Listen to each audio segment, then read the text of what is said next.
هێشتا ڕۆژی هەینی نەهاتووە کەچی میدیا و شەقامی عێراقی پڕبوون لە سیناریۆ و قسە و پێشبینی لەبارەی ئەوەی کە سبەینێت چی ڕوودەدات. سەدرریەکان و هەندێک لە چالاکانی مەدەنی و چەپەکان سوورن لەسەر ڕێخستنی خۆپشاندان و هەڵدانی خێوەتی مانگرتن لە بەردەم دەواازەکانی ناوچەی سەوز. بەرامبەر بەوانیش لیستی زۆرینە لە پەرلەمانی عێراق کە لیستی دەوڵەتی یاسایە پێی وایە ئەم هەنگاوە دەبێتە هۆی دروستکردنی بشێوی. ئەو لیستەش کەتان و پۆکەی لە حیزبی داوای حکومڕان پێکدێت بەیاننامەیەکیان بە حکوومەت دەرکرد کە دژی بیرۆکەی مانگرتنی سەدرریەکان و چالاکانی مەدەنی دەوەستێتەوە. بەپێی پلانی سەدرریەکان لە دوای نوێژی هەینی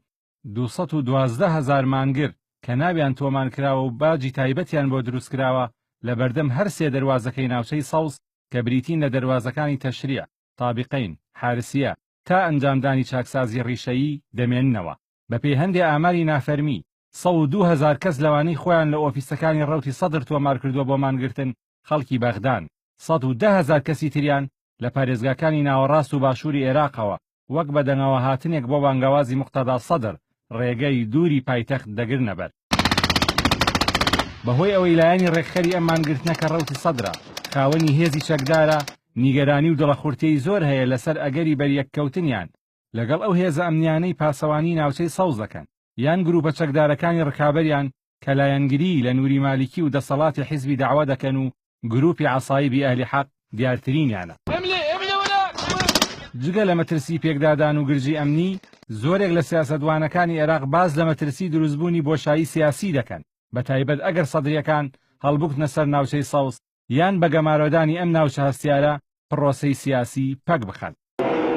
ئەم سیاسەتوان و چاودێرانە پێیان وایە ئەو پرۆسە و سیستمەی کە ئێستا هەیە هەرچەندە پڕکەم و کوڕی و خراپ بێت بە دیرەکەی پێکدادانی حیزبە ئیسلامیە شیعەکانە لەسەر دەسەڵات بەتایبەت کە ئێستا زۆرینیان بە پاساوی شەڕی داعش باڵی چەکداری یان گروپی چەکداری تایبەت بە خۆیان هەیە.